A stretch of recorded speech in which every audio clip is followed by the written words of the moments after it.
when the last time you were in a hotel. It is interesting to see how they're beginning to come back to life again. We know that we have a friend in the city, actually, the Handlery, and we've talked to John on the show before. And to look at, what they went through in the past 2.5 years, it's hard to imagine. The hotel is kind of a good barometer of how business is doing across the country generally, right? The hotel, I have been in a hotel recently, and they're packed up. And the bottom line is, with some of them, sorry, full. With others, well, you want to make that reservation next month. The others, well, you can't have this room, but that room is available. And the restaurant is full. Sorry, it's full up. So I have been in hotels recently, and they're doing gangbusters business. That's good to hear. Joining us right now is Rob Hayes. He's the CEO of Ashford Hospitality, and they have a huge portfolio of upscale hotels. And I just read this, according to the American Hotel and Lodging Association, 87% of hotels are experiencing a staffing shortage. And Rob, I guess that means that business is good if they need staffing, right? Yeah, we are at least back to needing people to work. At one point in time during the pandemic, we were running 700 room hotels with 3 people. So we are finally staffed up better than that. But even across our hotels, which are almost all the way back to 2019 levels, and it really varies by market, but we are still running only about 75% of the staffing levels. I mean, it's still hard in most markets to get people to staff up the hotel. Why is that?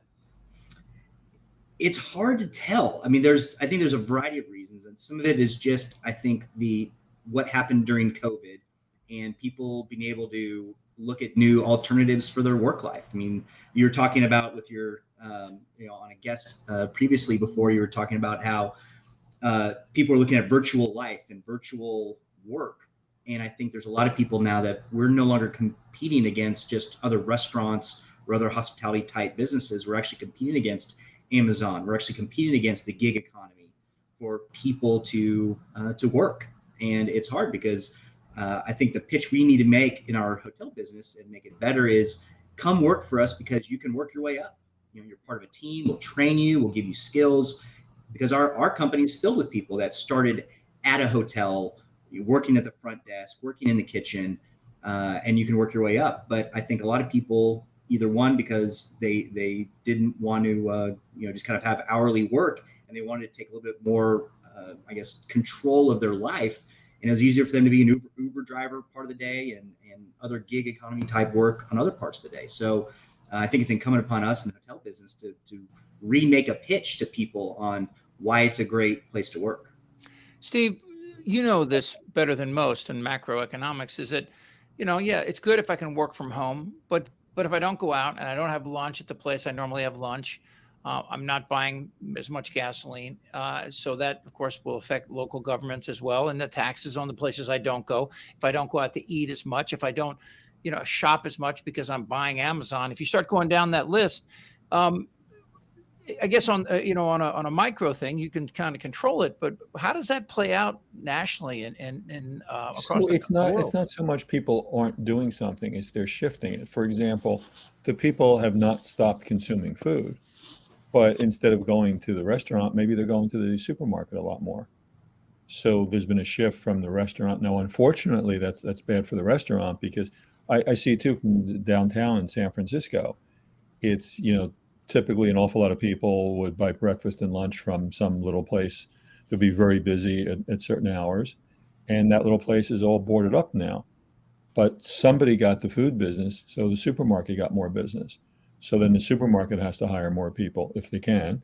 And then they're paying more taxes, and people are shifting. It's like people are, let's say, well, you know what? They want to go ahead and sell something from home and not work for somebody, or somebody says, well, all right, I'm going to do something else or move to another area. So the bottom line is, it's not that it's not happening. It's that things are shifting from one. It's like buying things. It's not that people don't buy things anymore, but maybe they buy it from a different merchant. They buy it for somebody in their neighborhood rather than downtown, or they buy it from Amazon rather than from the big store. And on the other hand, with hotels, there's if you want to go on vacation, You can sit in front of your screen and put on a nice beach, but you might want to actually go to the real beach, in which case you need your hotel. But I guess, Mm. don't people, like, in other words, like if a business stops sending people out and they keep doing it virtually, and they're not on the airlines and they're not in the hotels, granted, they get to keep their money, but then the people in the hotels, they have to lay people off, and then they have to go on unemployment. And then I'm just trying to get this from a macro sense to see, like, how you get that balance. How does a government, how does a local government, So the how, government will react by if they want to, doing something to offset that. Like, look at our government with COVID. They came up with PPP, Paycheck Protection Program, came up with ERC, Employee Retention Credit. Basically, what the government did is, and they're still doing it, giving away a tremendous amount of money to keep businesses open that otherwise probably would have had to close their doors. So the government, and that's one of the things that government in theory is supposed to do, is step in and be that safety net. So yeah, a lot of businesses with COVID, the money stopped coming in. So the government stepped up and said, okay, they'll give you money. So now you can keep an employee, and maybe that employee will work at home instead of the office, but that employee is still employed.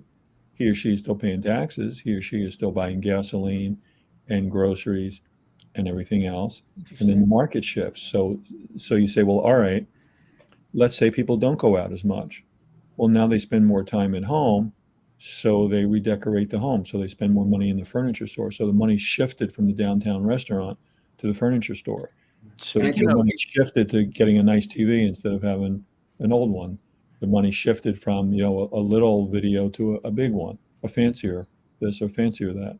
so Steve, I know you've had these clients, and I know that this is a 6-letter word that Rob doesn't like, and it's called Airbnb. How have they affected the hospitality industry? And Steve, your question to that is this a good side hustle for people? And do you see people that have that ability doing it? Let me ask you first, Rob, what is your take on Airbnbs? Do they need greater governmental regulation? Is it really cutting into your guys' profits?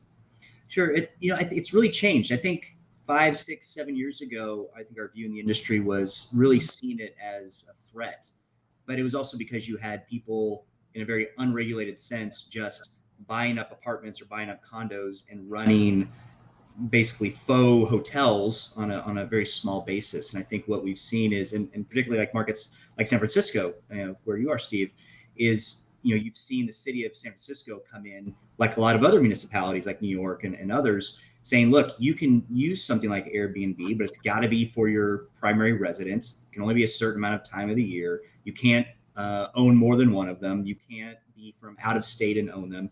And so once you start putting on the kind of the rules on the municipalities of saying, look, Airbnb it can work as long as it's you really running out extra space, or you're out of town, and so you can kind of sublease it, I think that's fine. And I don't think we see that as a threat whatsoever. It's the same way I don't see a threat from a vacation rental business. Sometimes you just want to go to the beach and go to a big house that's got a kitchen. And I think that's fine. I think and so really now the only place we see impact is when you have a big event in a city, like the Super Bowl, the Final Four, and what it impacts really aren't the hotels in the middle of the market in kind of the urban core. It just means that hotel business doesn't get pushed out to the suburbs as much. And so those. And also, it depends, as a consumer, it depends on the type of experience you're looking for. If you're looking to, let's say, save some money and cook at night, yes, you could save some money in Airbnb. On the other hand, you say, look, you're on vacation and you want to sit on the beach and you want to go to a nice restaurant and you want, everything taken care of. There's a lot of advantages to a hotel too. For example, if I check into a hotel, I assume it's safe. I assume it's clean. They have all the insurance. And, not every place can you say that. So the bottom line is what experience are you looking for? Have What's you had most important clients, to you? Steve, that inquired about Airbnbs? Sure. I mean, yeah. And I mean, is it a complicated process? And Rob, you might be able to jump in on this too. I mean, the people that do this, that want to have like a small business, inside their home, and many in the Bay Area, there's a ton of them just like that. I mean, I stayed at one when I first moved up there, and it was run by the woman, and her husband was the editor of the Financial Times, the London version here, and the Financial Times. And they just they were empty nesters and they wanted to do it. They enjoyed having good people in, and Airbnb, had a good system of looking at people coming in. This is like when you were saying the problem was about 7 or 8 years ago. But I just wonder, Steve, I think, is that Well, again, Chip, when something that's so very important is, what is somebody looking for? So you say, well, all right, as far as complications, a lot of times clients will say, oh, that sounds so complicated. I said, well, so's brain surgery, but you're not the one doing it. So you should never let something that's complicated stand in the way of a good business idea. Somebody else can do that for you. Somebody else knows how to deal with the complication. Is it a good idea for you? For example, with Airbnb, do you want somebody in there with you? The example you gave with yourself, empty nester, so it's nice to have a good guest like you. They wouldn't want to have a Charlie Manson type of person in their house too. So, it's like, well, you don't know what's coming in that door. There's a few movies about that where they look so nice at first, and then you find out, well, they're really axe murderers. Rob, looking forward here, the hotel industry, are we finding more of the larger chains beginning to cut back and smaller ones starting to crop up? I mean, how does that look when I go to, next time I go to, I don't know, Oregon or something like that? Am I going to see fewer Hiltons and more smaller boutique kind of places? Well, I think what you're seeing is the brands are just branching out on their number of brands. I mean, I think Marriott's now up to 31 brands and Hilton's getting close to 20. And so you're seeing them all within the brand families, but there's no doubt there's a movement of the guest to have a more, I'd say more personalized, more localized experience. My parents who are in their 70s, when they went to a Marriott, they wanted the Marriott in Omaha to feel like the Marriott in Tampa, to feel like the Marriott here in Texas. And that's not the case anymore. Consumers now want local breweries, to be providing drinks and local food and art. And I think that frankly makes it more interesting to be in our business. So you'll still have the same big brands. You'll have the Marriotts and Hiltons and Hyatts dominating the market, but you're going to see hotel owners like ourselves have hotels that are more reflective of the culture of a local place, which I think is a great thing. I would miss them. I would. There's a lot of stuff, and I know it sounds like an old man, but there's a lot of stuff that I would miss that if in fact it does go away. But I think it's more likely just to change than just disappear. And yep, I think that's right. Yeah, Rob, thank you so much for your time. Really appreciate it. All right. Happy to do it. See you, bud. Thanks, Dave. Thanks. All right. Well, that's another edition of Practical Tax with tax attorney Steve Moskowitz. I love these, Steve. I always learn some stuff in this whole process.